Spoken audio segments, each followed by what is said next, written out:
اللہ اللہ اللہ اللہ اللہ اللہ اللہ اللہ۔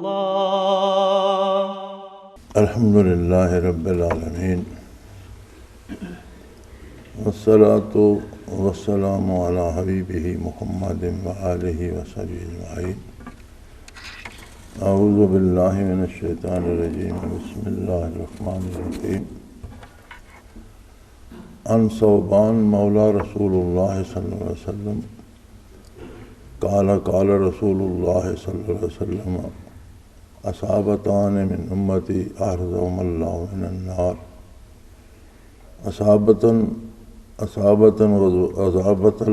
لغزوۃ الہند و اصابتاً تکون مع عیسی ابن مریم علیہ السلام۔ عن ابی ہریرہ رضی اللہ تعالی عنہ قال وعدنا رسول اللہ صلی اللہ علیہ وسلم غزوۃ الہند فإن أدركتها أنفق فيها نفسي ومالي، فإن أقتل كنت من أفضل الشهداء، فإن أرجع فأنا أبو هريرة المحرر رضی اللہ تعالیٰ عنہ۔ نسائی شریف صفحہ 63 جلد 2 کتاب الجہاد باب غزوۃ الہند۔ نسائی شریف میں کتاب الجہاد میں غزوۃ الہند کا باب امام نسائی رحمۃ اللہ علیہ نے پورا باب باندھا ہے۔ اس سے میں نے یہ 2 احادیث مبارکہ نقل کی ہیں۔ ایک حضرت ثوبان رضی اللہ تعالیٰ عنہ سے ہے، جو حضور کے آزاد کردہ غلام تھے نبی کریم صلی اللہ علیہ وسلم کے۔ وہ فرماتے ہیں نبی کریم صلی اللہ تعالیٰ علیہ وسلم نے فرمایا کہ میری امت کی 2 جماعتیں ایسی ہوں گی جنہیں اللہ کریم آگ سے اور دوزخ سے قطعی محفوظ رکھے گا۔ ایک روایت میں ہے کہ بلا حساب جنت داخل ہوں گی۔ وہ 2 جماعتیں کون سی ہوں گی؟ فرمایا ایک وہ ہوگی جو غزوۃ الہند میں شرکت کرے گی اور جہاد میں حصہ لے گی، اور دوسری وہ ہوگی جو عیسیٰ علیہ السلام کے بعد ان کی رفاقت میں، ان کے نزول کے بعد ان کی رفاقت میں جہاد میں حصہ لے گی۔ ابو ہریرہ رضی اللہ تعالیٰ عنہ فرماتے ہیں کہ حضور اکرم صلی اللہ علیہ وسلم نے وعدنا رسول اللہ صلی اللہ علیہ وسلم، ہم سے غزوۃ الہند کا وعدہ فرمایا کہ یہ یقیناً ہوگا۔ حضرت ابو ہریرہ رضی اللہ عنہ کے الفاظ ہیں وعدنا رسول اللہ صلی اللہ علیہ وسلم، رسول اللہ صلی اللہ علیہ وسلم نے ہم سے یہ وعدہ فرمایا، اور اس میں حضور صلی اللہ علیہ وسلم نے الہند کا لفظ استعمال فرمایا۔ الہند بر صغیر پہ استعمال ہوتا ہے، وہ کشمیر یا پاکستان یا بھارت یا یہ جو تقسیم ہے، اس کے علاوہ پورا جو بر صغیر ہے اس پہ الہند کا اطلاق ہوتا ہے۔ تو ابو ہریرہ رضی اللہ عنہ فرماتے ہیں کہ اگر وہ میرے زمانے میں ہو، میں ان ادرکت ہوں، اگر میں وہ وقت پاؤں تو اپنا مال بھی اس میں لگا دوں، اپنی جان بھی اس میں لگا دوں، اور اگر مارا جاؤں فنقتل، مارا جاؤں تو افضل الشہداء کہلاؤں گا، اور اگر بچ جاؤں تو لوگ کہیں گے کہ یہ ابو ہریرہ ہے جو دوزخ سے آزاد ہے، جسے دوزخ سے آزادی کا وعدہ نبی کریم صلی اللہ علیہ وسلم نے دیا ہے۔ یہ بات میں نے غالباً بہت پہلے عرض کی تھی، غالباً 90 کی دہائی کے شروع میں یہ بات ہوئی تھی۔ تو اس وقت تو لوگ حیران ہوتے تھے اور کہتے تھے کہ یہ عجیب باتیں کرتے ہیں، ایسا کیسے ہو سکتا ہے۔ لیکن اب شاید صورتحال دن بدن واضح ہوتی جا رہی ہے، اور اب شاید عام آدمی کو بھی سمجھ آتی جا رہی ہے کہ ایک نہ ایک دن یہ ٹکراؤ ہوگا۔ کب ہوگا وقت تو اللہ ہی کو معلوم ہے، لیکن اس سے جتنے بھی ہم بچتے رہیں گے یہ ہوگا، یہ قدرت کا فیصلہ ہے، رسول اللہ صلی اللہ علیہ وسلم نے خبر دی ہے اور یہ ہوگا۔ اور اس میں دو باتیں جو ہیں وہ بہت عجیب ہیں۔ ایک بات یہ ہے کہ جو مسلمان ایمان کے ساتھ اور حق کی حمایت میں اور باطل کے مخالف جہاد کی نیت سے خلوص کے ساتھ حصہ لے گا، اللہ کریم اسے دوزخ سے بری قرار دیتے ہیں، اور شہید ہو جائے تو افضل ترین شہیدوں میں ہوگا، بچ گیا تو بھی دوزخ سے آزادی کا پروانہ اسے مل گیا۔ دوسری اس میں جو بہت خوبصورت بات ہے وہ یہ ہے کہ گمسان ہوگا لیکن فتح اسلام کو ہوگی، مسلمانوں کو ہوگی۔ اور یہ پاکستان چھوٹی سی ریاست نہیں رہے گی، یہ سارا الہند اسلامی ریاست بنے گا انشاءاللہ۔ اور ایک دفعہ پھر یہاں سے آیائے اسلام کی صورت پیدا ہوگی اور روئے زمین پر پھر حق کا بول بالا ہوگا۔ اب یہ کون لوگ ہوں گے، کون سی قیادت ہوگی؟ ظاہر ہے کہ حق کی حمایت کے لیے اہل حق کی اٹھتے ہیں۔ جن لوگوں کا اپنا کردار حق کے مطابق نہ ہو وہ حق کی حمایت نہیں کیا کرتے، اور نہ ان سے اللہ کریم یہ خدمت لیا کرتے ہیں۔ یہ اہل حق کی ہوتے ہیں جو حق کی حمایت میں جان بھی دیتے ہیں اور مال بھی دیتے ہیں، ایثار بھی کرتے ہیں۔ اب اس بات کو چھوڑ دیجئے کہ وہ گنتی میں کتنے ہیں،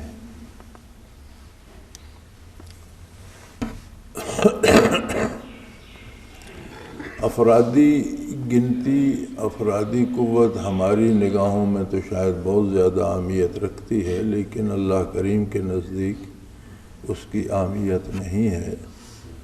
حق پر اگر کوئی ایک بندہ بھی ہو اور وہ حق پر ہو تو بے شمار لوگ جو باطل پہ ہوتے ہیں ان کے مقابل وہ بھاری ہوتا ہے۔ خود نبی کریم صلی اللہ علیہ وسلم کے ساتھ کون سی افرادی قوت تھی، کون سی مالی قوت تھی، کون سے اسلحے کے ذخائر تھے؟ سوائے تائید باری کے کچھ بھی نہیں تھا۔ اور پھر چند خدام حضور اکرم صلی اللہ علیہ وسلم کے صحرائے عرب سے اٹھے اور دین حق کا غلبہ روئے زمین پر ہوا۔ اللہ کریم جسے توفیق دیتا گیا وہ اس میں شامل ہوتا گیا، اور یہ پھر سے ہوگا انشاءاللہ العزیز۔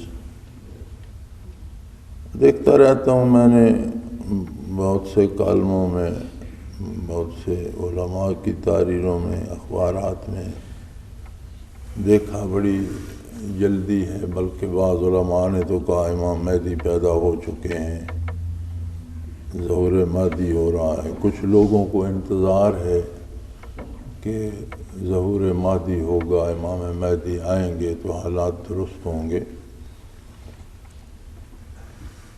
ابھی یہ وقت نہیں آیا، ابھی ایک بار کا جو تجدید ہے یہ غزوۃ الہند سے ہوگی انشاءاللہ العزیز۔ ابھی اللہ کے ایسے بندے باقی ہیں روئے زمین پہ جو اسلامی انقلاب کا سبب بنیں گے۔ دنیاوی اور معروضی حالات میں دیکھیں تو اس وقت روئے زمین پر امریکہ کا غلغلہ ہے اور دنیا کے ممالک بھی، حکومتیں بھی اور لوگ بھی امریکہ کی طاقت سے پریشان ہیں، اور ایک عجیب سا لفظ ایجاد کر لیا ہے انہوں نے کہ یہ امریکہ واحد سپر پاور ہے۔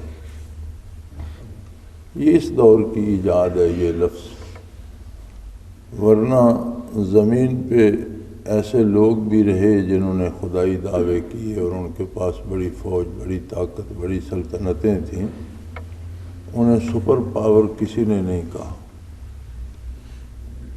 اور اللہ ایسا بے نیاز ہے کہ فرعون جیسی طاقت کو توڑنے کے لیے اس نے موسیٰ علیہ السلام کو کوئی لشکر نہیں دیا، فرمایا آپ جائیں اس سے بات کریں،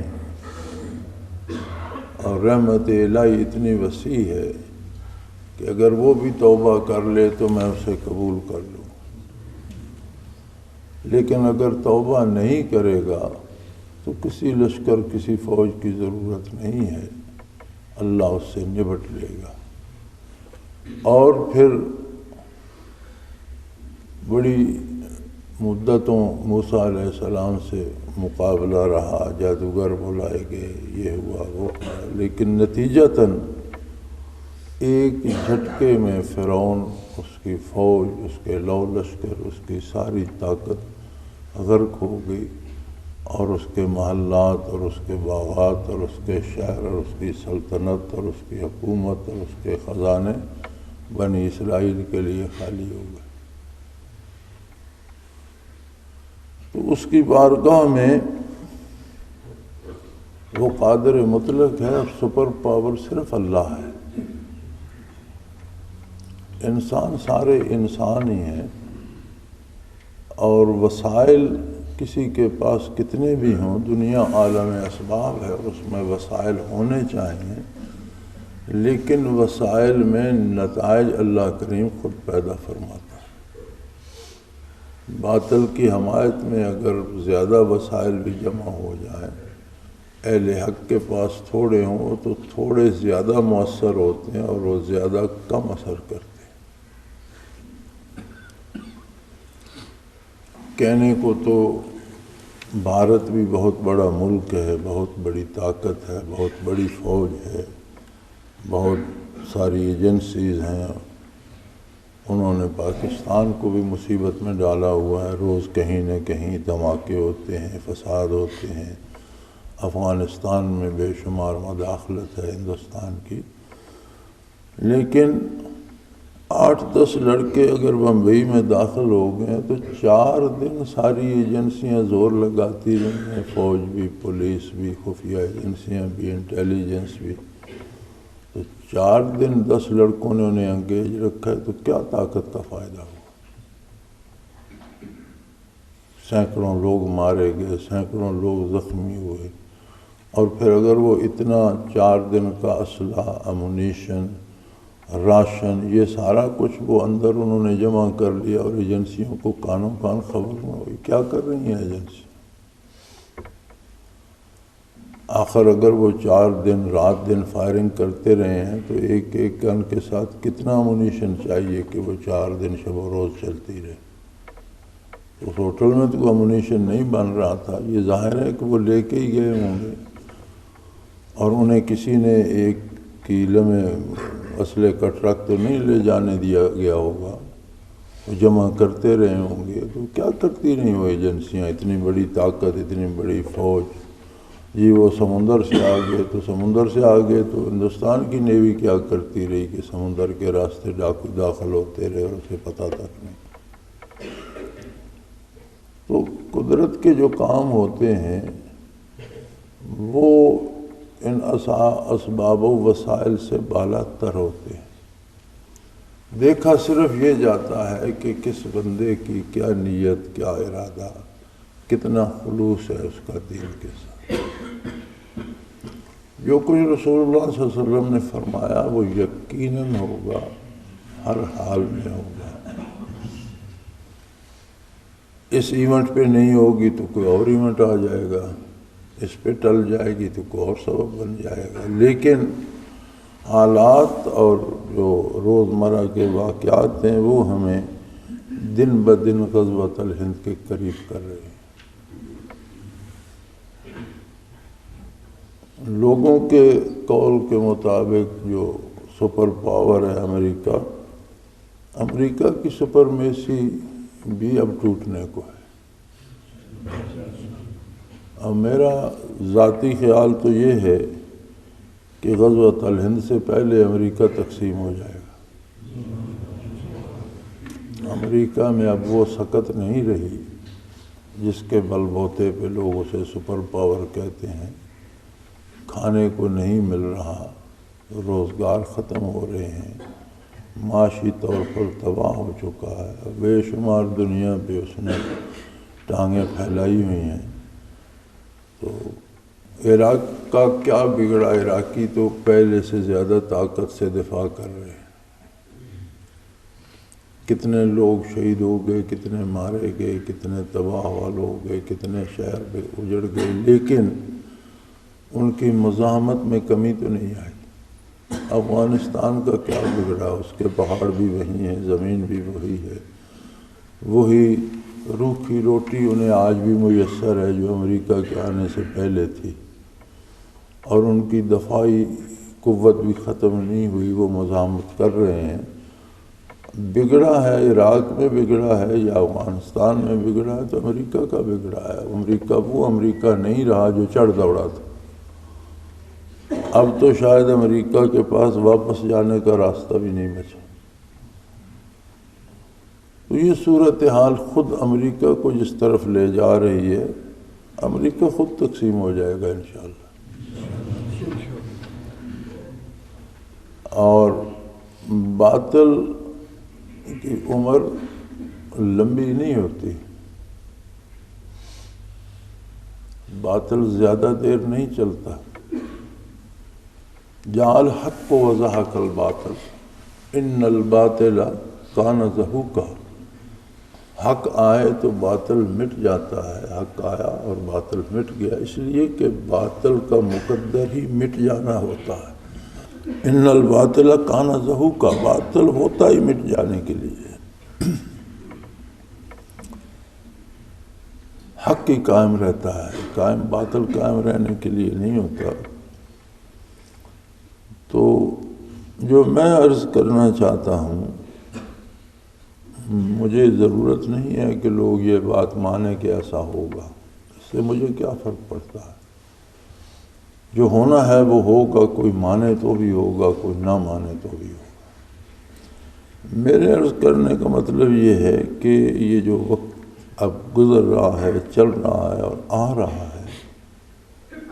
اس میں ہمیں تلاش کرنا چاہیے اپنے آپ کو کہ میں کہاں ہوں،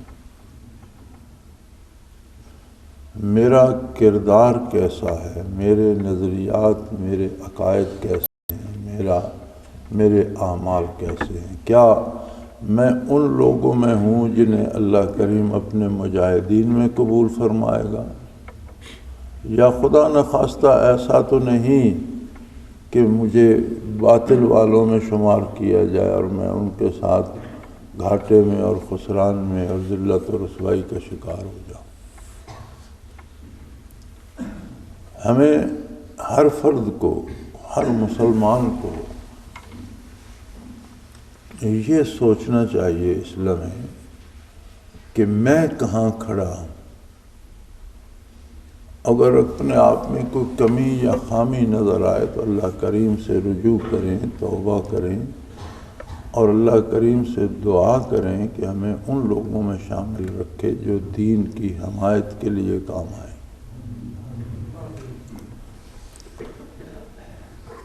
یہی ایک راستہ ہے جس میں کامیابی ہے۔ لوگ آتے ہیں، لوگ گزر جاتے ہیں، اللہ کریم کا نظام کسی کا محتاج نہیں ہے، وہ جیسے اللہ چاہتا ہے اس جگہ پہ چلتا رہتا ہے۔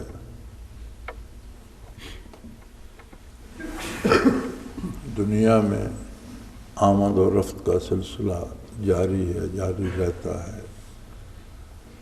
اور ہر وجود کے اندر ایک عالم، ایک جہان قائم ہے، کھربوں سیل ایک وجود کا حصہ ہوتے ہیں، ان میں سے لاکھوں روزانہ مرتے ہیں، لاکھوں نئے پیدا ہوتے ہیں، پورا جہان آباد ہے ہر وجود کے اندر، موت و حیات کا ایک تسلسل ہے جو ہر وجود کے اندر ہے۔ اسی طرح ماحول میں اپنے ارد گرد دیکھیں، ہزاروں لاکھوں درخت گرتے ہیں، نئے پیدا ہوتے ہیں، ہزاروں فصلیں اجڑتی ہیں، نئی پیدا ہوتی ہیں، گھاس سبزہ چارہ کتنے دن کے روز ختم ہوتے ہیں، کتنے نئے پیدا ہوتے ہیں، جانور پرندے، ساری مخلوق میں ایک عمل جاری ہے، تخلیق کا بھی اور اس کے خاتمے اور موت کا بھی۔ اللہ کریم کسی فرد کا محتاج نہیں ہے، مخلوق اس کی محتاج ہے۔ لیکن ایک بات یقینی ہے، ایک حدیث میں ارشاد فرمایا حضور اکرم صلی اللہ علیہ وسلم نے کہ اگر زندگی بھر کسی کو یہ خیال نہیں گزرا کہ مجھے بھی اللہ جہاد کا موقع نصیب کرتا اور مجھے بھی شہادت نصیب ہوتی، کسی شخص نے اگر زندگی بھر یہ تمنا بھی نہیں کی، تو حدیث شریف کے الفاظ بڑے سخت ہیں۔ آپ نے فرمایا قد مات موتۃ الجاہلیہ، ایسا بندہ عہد جہالت کی موت مرا، یعنی میری بعثت سے پہلے جو عہد تھا اس طرح کے لوگوں کی موت مرا۔ تقاضا ایمان یہ ہے کہ بندے کی آرزو تو ہو کہ اللہ مجھے بھی شہادت سے سرفراز کرے۔ اب ایک ایسا وقت آ گیا، میں نہیں جانتا کہ جب غزوۃ الہند ہوگا تو ہم ہوں گے نہیں ہوں گے، آج ہوگا، 10 سال بعد ہوگا، 50 سال بعد ہوگا، ہم میں سے کوئی ہوگا یا نہیں ہوگا، لیکن ایک بات جانتا ہوں کہ جو آج بھی خلوص نیت سے یہ ارادہ کر لے کہ ابھی ہو، میں ابھی تیار ہوں، یا اللہ کرے میرے سامنے میں بھی اس میں شرکت کروں، تو وہ دنیا سے چلا بھی گیا تو اللہ کی رحمت اتنی وسیع ہے کہ وہ اللہ اسے ان مجاہدین میں ضرور شمار فرمائے، محروم نہیں کرے گا۔ اور جس کسی نے پرواہ نہ کی وہ اس کی اپنی بد نصیبی ہے۔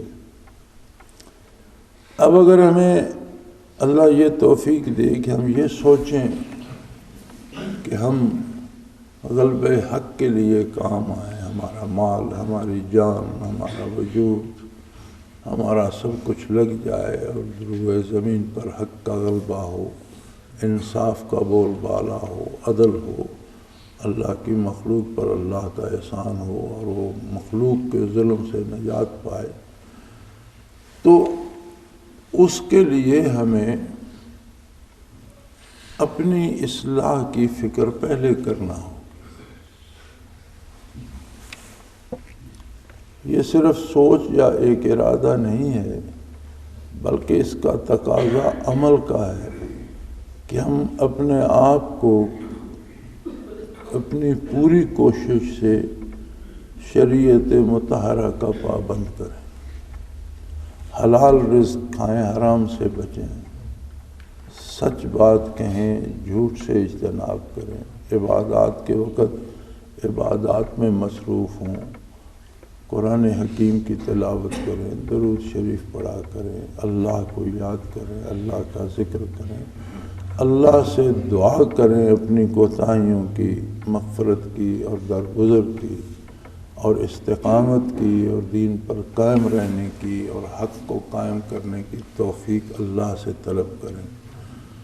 تو ضرورت ہماری یہ ہے کہ ہم اپنے آپ کو تلاش کریں، ڈھونڈیں کہ اس سارے ہنگامے میں کہاں کھڑا ہوں۔ بنیاد ہوتی ہے عقیدہ،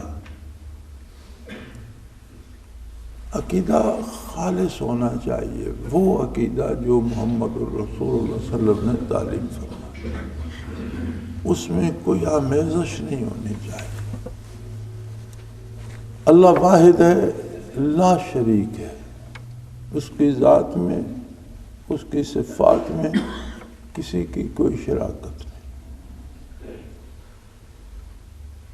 وہ واحد ہے، خالق بھی وہی ہے، مالک بھی وہی ہے، کارساز بھی وہی ہے، زندگی بھی وہی دیتا ہے، موت بھی اسی کے فیصلے سے آتی ہے، صحت بھی وہی دیتا ہے، بیماریاں بھی اسی کی طرف سے آتی ہیں، فراخی بھی وہی دیتا ہے، تنگی و ترشی بھی اسی کی طرف سے آتی ہے۔ اس سارے نظام کا وہ اکیلا خالق بھی ہے، اکیلا مالک بھی ہے، اکیلا حاکم بھی ہے، اس کی حکومت میں کسی کی کوئی شراکت نہیں۔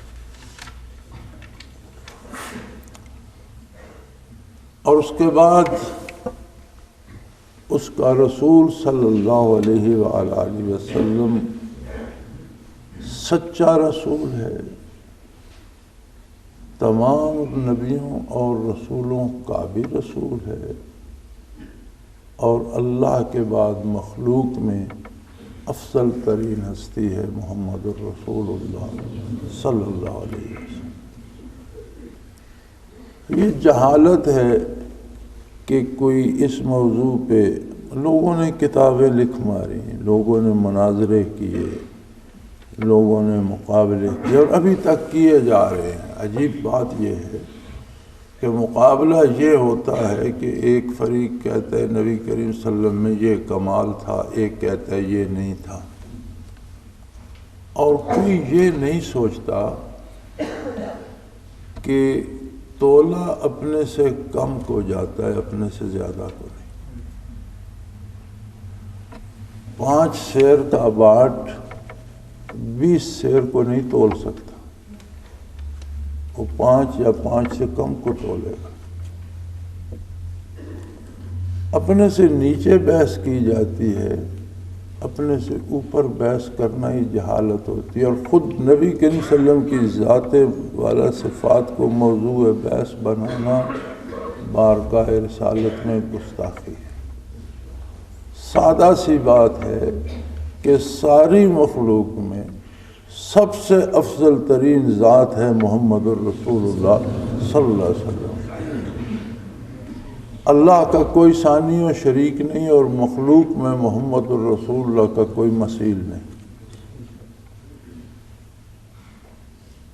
سادہ سی بات، یہ پیمانے رکھنا کہ یہ کمال حضور میں ہے یہ نہیں ہے، یہ تو خود بجائے خود گستاخی ہے۔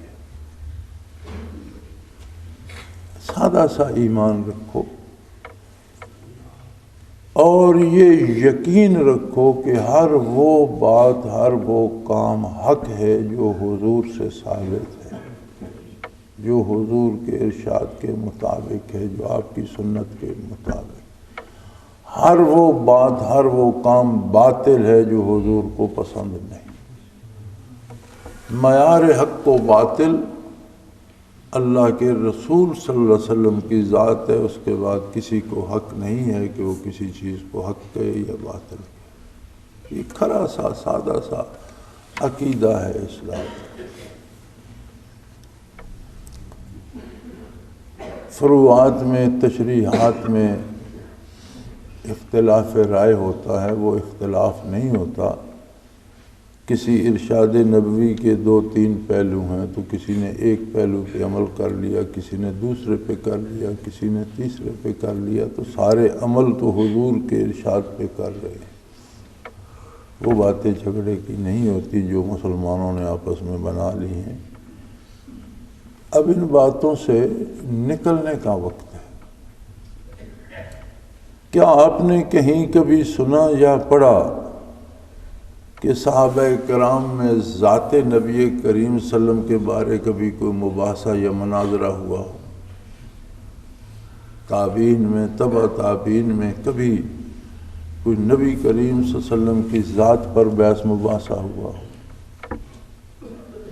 تو پھر آج کے لوگ ہم کون ہیں اور ہماری کیا حیثیت ہے کہ ہم اس عظیم ذات کو موضوع بحث بنائیں؟ موضوع بحث نہ بنائیں، اس ذات پہ ایمان لائیں، حضور کے دامن کو تھامیں اور حضور کے اتباع کا حق ادا کریں پورے خلوص اور پوری محنت سے۔ اگر ہم اپنے ارادے میں اپنے یقین میں یہ پختگی کر لیں کہ مجھے اللہ کی اطاعت کرنی ہے، کیسے کرنی ہے؟ جیسے اس کے رسول صلی اللہ علیہ وسلم نے راستہ بتایا ہے، طریقہ اور سلیقہ بتایا ہے۔ وَمَن يُطِعِ الرَّسُولَ فَقَدْ أَطَاعَ اللَّهَ، جس نے رسول اللہ صلی اللہ علیہ وسلم کی اطاعت کی اس نے اللہ کی اطاعت کی۔ تو یہ معیار سامنے رکھ کر اپنے آپ کو دریافت کریں، اور جو بھی آپ میں سے کوئی بھی اسے یہ سعادت نصیب ہو کہ وہ غزوۃ الہند میں شریک ہو تو اپنی دعاؤں میں سب کو شامل رکھیں۔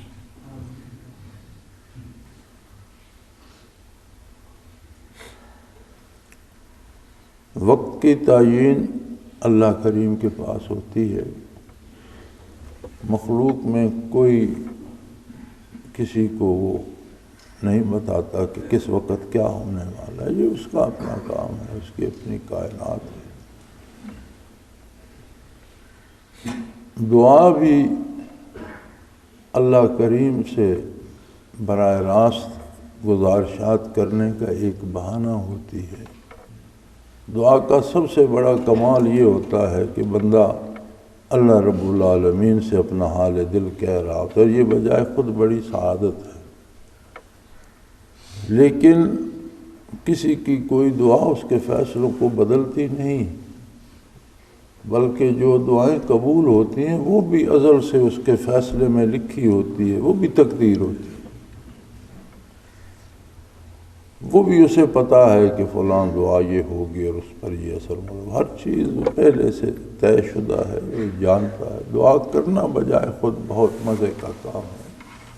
دعا کیا کرے اللہ سے، جتنی زیادہ دعا کرے اتنا زیادہ اللہ کا قرب نصیب ہوتا ہے، لمحات قرب نصیب ہوتے ہیں، اور حضوری نصیب ہوتی ہے دعا میں۔ سب سے بڑی بات یہ ہے کہ دعا حضوری کی کیفیت عطا کرتی ہے۔ اور اس بحث کو چھوڑیں کہ دنیا میں کون کتنا بڑا ہے، اپنے آپ کو تلاش کریں اس بات پر کہ جو سب سے بڑا ہے آپ اس کے لشکر میں رہیں، اس کی اطاعت گزاروں میں رہیں، اس کی فوج میں رہیں، حزب اللہ میں خود کو شامل رکھیں۔ آنے والا وقت ایک ایک چیز سے پردہ اٹھاتا رہے گا اور چیزیں سامنے آتی رہیں گی، اور اب تو شاید کوئی بالکل ہی خود کو اندھا کر لے تو وہ الگ بات ہے۔ حالات و واقعات اور روزمرہ کے جو حادثات ہیں وہ بتا رہے ہیں کہ جہاں دھوئیں اٹھتے رہتے ہیں وہاں کبھی بھاپڑ بھی مچتا ہے۔ روئے زمین پر اب کوئی جگہ محفوظ نہیں ہے، ہر جگہ کوئی نہ کوئی چنگاری دہک رہی ہے، یہ آخر کسی نہ کسی جگہ ایک بھاپڑ بھی تو مچے گا۔ اور بین الاقوامی طور پر کافر طاقتوں کی یہ کوشش ہے کہ اگر اس طرح کی کوئی صورتحال ہو تو پاکستان کو میدان جنگ ہونا چاہیے، یعنی ہم اپنی جنگیں وہاں لڑیں۔ اور وہ یہ بھول رہے ہیں کہ نبی کریم صلی اللہ علیہ وسلم نے آج سے 14 صدیاں پہلے یہ بتا دیا تھا کہ صرف پاکستان نہیں، یہ برِ صغیر میدان کارزار ہوگا۔ اس جہاد کا نام غزوۃ الہند ہوگا۔ یہ بھی بڑی عجیب بات ہے۔ ایک دفعہ لاہور میں کسی صحافی دوست نے ایک کانفرنس میں یا ایک کوئی ہو رہی تھی اس طرح کی میٹنگ، تو اس نے سوال کیا تھا کہ عہد رسالت پناہی میں جو جہاد ہوئے ان میں جن جہادوں میں حضور نبی کریم صلی اللہ علیہ وسلم خود امیر تھے اور آپ نے بنفس نفیس شرکت فرمائی اور اس کی کمان کی، اسے غزوہ کہا جاتا ہے۔ اور جو جہاد عہد نبوی میں ہوئے لیکن حضور صلی اللہ علیہ وسلم بنفس نفیس تشریف نہیں لے گئے، کسی صحابی کو امیر بنا کر بھیجا، حالانکہ کمان اس کی بھی حضور کے ہاتھ میں تھی، مرکز میں تو حضور صلی اللہ علیہ وسلم ہی رونق جلوہ افروز تھے، اس جہاد کو سریہ کہا جاتا ہے۔ چنانچہ جو تاریخ ہے وہ غزوات و سرایا کی ہے، غزوات غزوہ کی جمع ہے، سرایا سریہ کی جمع ہے۔ تو غزوات و سرایا سارے وہ جہاد ہیں جو عہد نبوی میں ہوئے، 10 سالہ حیات مدنی میں 80 سے زائد ہیں، 84 ہیں، 82 ہیں، یا اتنے غزوات و سرایا ہیں۔ تو جب حضور اس عالم آب و گل میں جلوہ افروز تھے تو جس جہاد میں تشریف نہیں لے گئے اسے تو سریہ کہا گیا، اور اب حضور دنیا سے پردہ فرما چکے، صدیاں بیت گئیں، اس کے بعد الہند میں جہاد ہوتا ہے، حق و باطل کا ٹکراؤ ہوتا ہے، تو اسے غزوۃ الہند کہا گیا، اسے سریہ کیوں نہیں کہا گیا، یا محض جہاد کیوں نہیں کہا گیا؟ تو غالباً جہاں تک مجھے یاد ہے، جناب ڈاکٹر اسرار احمد صاحب بھی تشریف فرما تھے، انہوں نے فرمایا چونکہ رواجاً بھی جہاد کو غزوہ کہہ دیا جاتا تھا تو شاید اس لیے حضور نے اسے غزوہ کہہ دیا۔ میں نے کہا جی نہیں، میں نے عرض کیا تھا کہ نبی علیہ الصلوۃ والسلام جو فرماتے ہیں وہ رواج کی پیروی نہیں ہوتا، وہ دین ہوتا ہے، اور حضور صلی اللہ علیہ وسلم نے اگر اسے غزوہ کہا ہے تو یہ غزوہ ہی ہوا ہے۔ مراد اس سے یہ ہے کہ حضور کو اس عالم فانی سے پردہ فرما چکے، لیکن اس جہاد میں حضور کی توجہ اس طرح نصیب ہوگی مجاہدین کو جس طرح ان غزوات میں ہوتی تھی جن میں حضور بنفس نفیس شریک ہوتے تھے۔ اس لیے حضور صلی اللہ علیہ وسلم نے اپنی زبان حق ترجمان سے اسے غزوہ کہا ہے، کسی نے نقل کرنے والے نے یا ماء و شماء نے نہیں کہا، کسی راوی نے نہیں کہا، خود حضور صلی اللہ علیہ وسلم نے غزوہ کہا ہے۔ تو کتنے خوش نصیب ہوں گے وہ مجاہد جو اس کیفیت میں اس جہاد میں شریک ہوں گے۔ لیکن یہ بات میں بار بار کر رہا ہوں اور یہ بات پلے باندھ لو کہ باطل پہ جینے والے حق کی حمایت میں جانے نہیں کٹاتے، اہل حق ہی ہوتے ہیں جنہیں اللہ یہ توفیق دیتا ہے۔ پھر ایسا غزوہ جس میں نبی کریم صلی اللہ علیہ وسلم کی اتنی توجہ ہو جیسے حضور کی رفاقت نصیب ہے، اس میں شمولیت کے لیے بندے کی کچھ تیاری تو ہوگی، اس کے نظریات، اس کے عقائد اور اس کے اعمال، یہی اس کی تیاری ہے۔ توپ و تفنگ تیاری نہیں ہے ان غزوات کی، اسباب و وسائل ضروری ہیں، یقینی ہیں، لیکن وہ اپنے وقت آنے پہ وہ کام ہوں گے۔ اسباب و وسائل تو وہ جمع کریں گے جنہیں یہ سعادت شراکت کی نصیب ہوگی۔ پہلے اپنے آپ کو اس قابل بنائیے کہ اگر وہ وقت آئے تو ہمیں اللہ اہل حق کے ساتھ شامل ہونے کی توفیق عطا کرے۔ ایسا نہ ہو کہ نام کے تو ہم مسلمان ہوں لیکن اس وقت ہم باطل کی حمایت کر رہے ہیں، ایسے بھی ہوں گے لوگ۔ تو اللہ اس صورتحال سے اپنی پناہ میں رکھے۔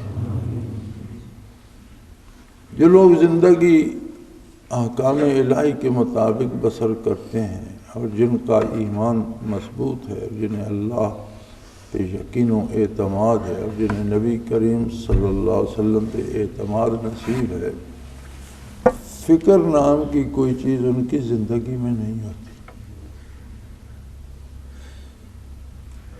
یہ جتنی فکریں ہیں یہ اطاعت الہی سے ہٹ کر چمٹتی ہیں۔ جو اطاعت حق پہ قائم ہوتا ہے اسے فکر کس بات کی؟ زندہ رہا تو مزید اطاعت کرے گا، موت آ گئی تو اللہ اسے قبول کر لے گا، تو فکر پھر کس بات کی؟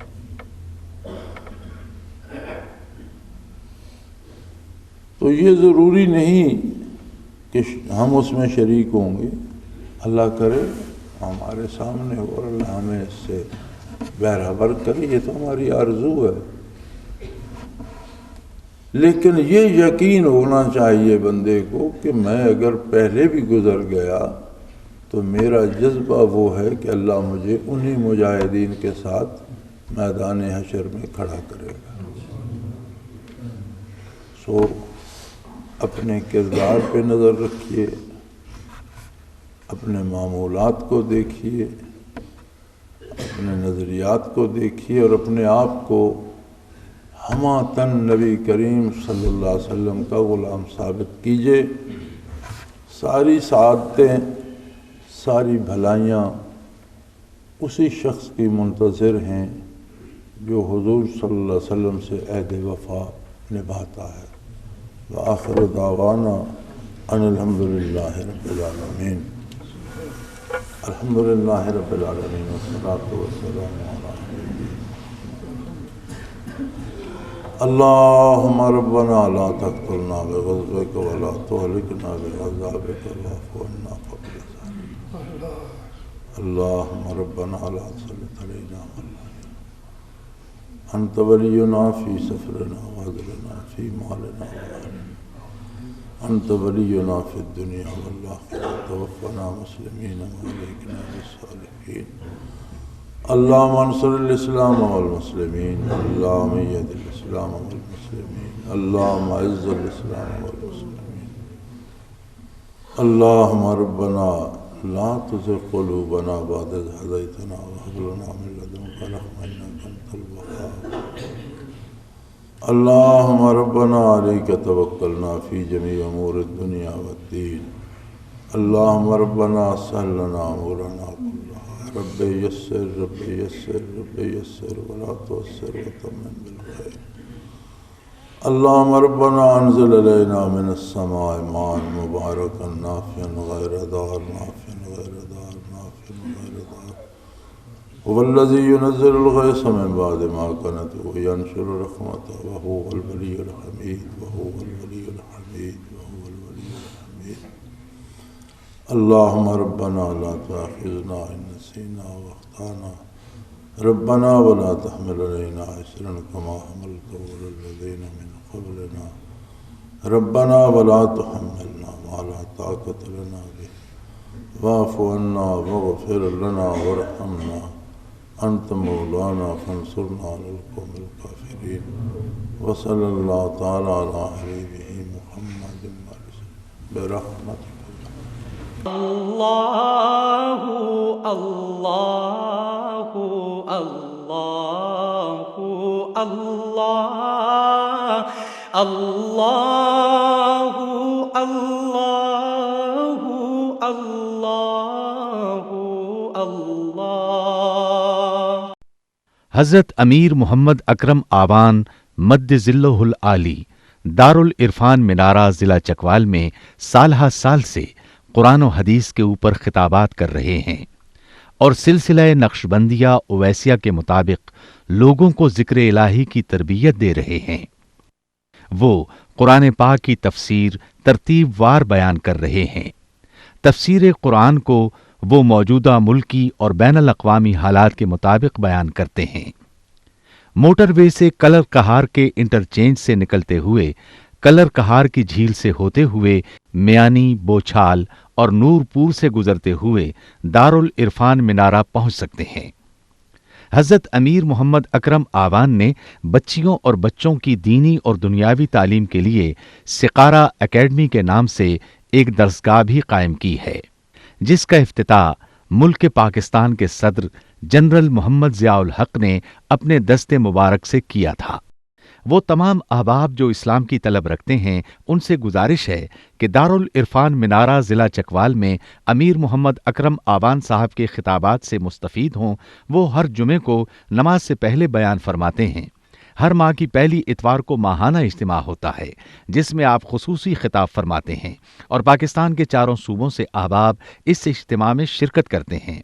اس کے علاوہ یہاں سال میں 2 مرکزی اجتماعات بھی ہوتے ہیں، ایک رمضان المبارک میں اعتکاف کا اجتماع اور دوسرا جولائی اور اگست میں 40 دن کا اجتماع ہوتا ہے جس میں روحانی تربیت کی جاتی ہے۔ اپنا خون سیماب دے کر اتنا ہم کر جائیں گے، نام آقا کا چمن میں پھر رقم کر جائیں گے۔